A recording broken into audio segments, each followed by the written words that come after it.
여러분, 안녕하세요. 오늘 우리가 낱낱이 파헤쳐볼 이야기, 진짜 흥미롭습니다.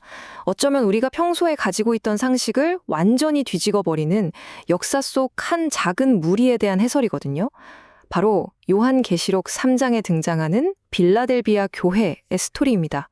한 줌도 안 되는 작은 능력으로 절대 흔들리지 않는 약속을 받아낸 이들의 놀라운 여정, 지금 바로 들어가 보겠습니다. 본격적으로 시작하기 전에 잠깐 상상해 볼까요? 만약 여러분이 그 어떤 숨김도 통하지 않는 절대적인 영적 평가를 딱 받았는데 단 한 줄의 책망이나 비판도 없었다면 어떨 것 같으세요? 진짜 대단하지 않나요? 당시 요한계시록에 등장하는 7교회 중 네로라 하는 교회들도 정말 매서운 꾸지람을 피하지 못했거든요. 그런데 너무 작고 보잘것없어서 눈에 띄지도 않던 이 빌라델비아 교회는 놀랍게도 오직 칭찬과 영광스러운 약속만 싹쓸이 했습니다. 도대체 비결이 뭐였을까요? 자, 그 결정적인 비결이 바로 이 구절에 숨어 있습니다. 네가 작은 능력을 가지고서도 내 말을 지키며 내 이름을 배반하지 아니하였도다. 여기서 우리가 주목해야 할 포인트는 그들이 헬라어로 미크란 뒤나민, 즉 아주 작은 능력만을 가지고 있었다는 사실이에요. 무슨 말이냐면 이 사람들은 사회적으로 엄청난 인플루언서도 아니었고 돈이 철철 넘치는 대형 집단도 아니었다는 뜻입니다. 하지만 그 척박하고 팍팍한 환경 속에서도 끝까지 복음의 순수성을 지켜내는 진짜 그 누구와도 비교할 수 없는 엄청난 뚝심을 보여줬습니다. 이걸 세상의 시선과 그리스도의 시선으로 딱 나눠서 비교해보면 기막힌 대조가 나옵니다. 세상 사람들 눈에 이들은 어땠을까요? 그냥 숫자도 적고 돈도 백도 없는 흙수저 모임에 불과했어요. 하지만 그리스도의 시선은 완전히 달랐습니다.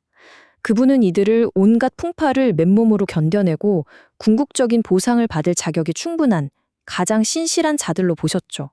수만 명이 모이는 화려한 메가처치가 아니었음에도 영적인 최후의 승리자가 되었다는 이 사실, 정말 엄청난 아이러니 아닌가요? 그럼 대체 이들이 어떤 상황에 있었는지 첫 번째 섹션, 지진의 도시로 불린 빌라델피아의 흔들리는 땅 위로 가보겠습니다. 기원 후 17년입니다. 이 지역의 도시 전체를 박살내버리는 어마어마한 대지진이 터져요. 그리고 이게 끝이 아니었습니다. 그 후로 수년 동안 시도 때도 없이 사람 피를 말리는 끔찍한 여진이 계속됐거든요. 당시 시민들의 일상이 어땠을지 상상이 되시나요? 사람들은 자다가 지붕이 무너질까봐 너무 무서워서 도시 밖으로 나가 텐트를 치고 벌벌 떨면서 쪽잠을 자야 했습니다. 늘 땅이 흔들리는 그야말로 극심한 역사적 트라우마를 안고 살아가던 사람들이 바로 이들이었던 거죠. 두 번째 섹션, 다윗의 열쇠입니다. 이 극도의 불안감 속에 살던 이들에게 주어지는 절대적인 권위에 대한 이야기죠. 매일 땅이 흔들리고 주변에서 극심한 소외감을 느끼던 이 사람들에게 그리스도가 아주 독특한 모습으로 등장하십니다. 스스로를 다윗의 열쇠를 가진 분으로 소개하시는데요. 이게 대체 뭘까요? 이사야 22장 예언에서 가져온 개념인데 쉽게 말해서 문을 열고 닫는 절대적이고 누구도 넘볼 수 없는 주도권, 일종의 마스터키를 뜻합니다. 그러니까 너희들의 운명과 기회를 결정짓는 최종 통제권은 세상 권력자들 손에 있는 게 아니라 바로 내 손에 쥐어져 있다는 확고한 선언인 셈입니다. 그리고 주님은 그 다윗의 열쇠로 아무도 닫을 수 없는 열린 문을 이들에게 쫙 열어주십니다. 이 열린 문은 크게 두 가지 의미가 있어요. 첫째는 선교의 문입니다. 스펙도 없고 능력도 쥐꼬리만 하지만 복음이 거침없이 뻗어나갈 수 있게 길을 터주신 거죠. 둘째는 구원의 문입니다. 동네 사람들에게는 손가락질 받고 쫓겨났을지 몰라도 진짜 하나님 나라로 들어가는 VIP 출입문은 주님이 직접 열어주셨다는 완벽한 보장입니다. 세상 그 어떤 제국도 이 문은 절대 못 닫는다는 거죠. 여기서 우리가 놓치면 안 될 중요한 사실이 하나 있습니다. 아까 제가 쫓겨났다고 말씀드렸죠? 이 필라델피아 교회를 가장 괴롭혔던 빌런들은 로마 제국 같은 외부 세력이 아니었어요. 바로 옆에 있던 내부자들, 이른바 사탄의 회당이 진짜 문제였습니다. 그들은 자기들이야말로 진짜 하나님의 백성이라고 우기면서 이 작은 교회를 향해 너희는 사이비야, 하나님 백성도 아니야 라며 회당에서 내쫓고 그들의 초라함을 비웃었던 현지 유대인 반대 세력이었습니다.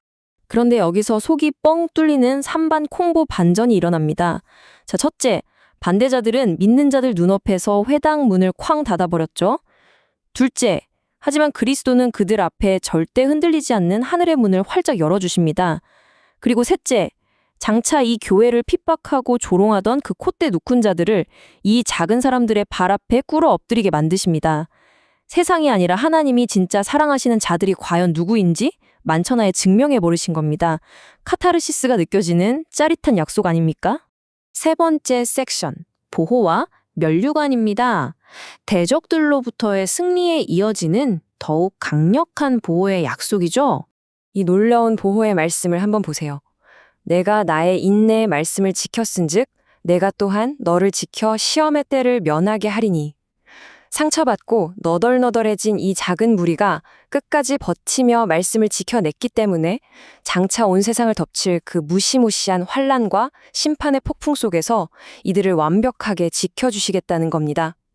이건 그저 운이 좋은 게 아니라 철저하게 신실했던 그들의 뚝심에 대한 그리스도의 확실한 보상인 것이죠.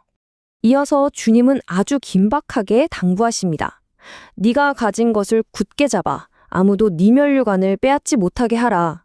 여기서 이들이 꽉 쥐어야 했던 건 큰 돈이나 화려한 건물 같은 게 아니었어요. 바로 그들이 눈물로 지켜온 신실함이었습니다. 결승선을 통과한 승리자에게 주어질 그 영광의 면류관, 그거 중도에 포기하거나 어이없이 뺏기지 않도록 끝까지 텐션을 유지하라는 강렬한 응원입니다. 네 번째 섹션, 영원히 흔들리지 않는 안식처, 성전의 기둥입니다.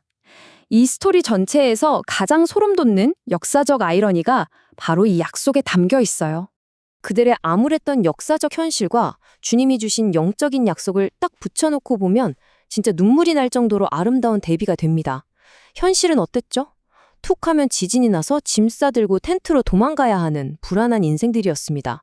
그런데 주님의 약속은 뭔가요? 내 하나님 성전의 기둥이 되게 하리니 그가 결코 다시 밖으로 나가지 아니하리라. 늘 밖으로 도망쳐야만 했던 사람들에게 세상이 반쪽 나도 절대 무너지지 않는 영원한 안식처의 든든한 기둥이 되게 해주시겠다는 겁니다. 게다가 이 영원한 기둥에는 무려 3가지 스페셜한 이름표가 탁탁탁 새겨집니다. 하나님의 이름, 새 예루살렘이라는 거룩한 도시의 이름, 그리고 그리스도의 새 이름까지요. 고대 사회에서 기둥에 이름을 새긴다는 건 대단한 영광이었거든요. 이 3가지 이름이 새겨졌다는 건 너희는 영원히 완벽하게 내 소유다 라고 쾅쾅 도장을 찍어주신 아주 강력한 상징입니다. 여기서 우리가 짚고 넘어가면 아주 재밌는 역사적 사실이 하나 있어요. 사실 필라델비아는 옛날에 대지진 났을 때 로마 황제가 지원금 좀 줬다고 고마운 마음에 도시 이름을 아예 네오 카이사리아, 즉 황제의 새 도시라고 바꿨던 약간의 흑역사가 있습니다.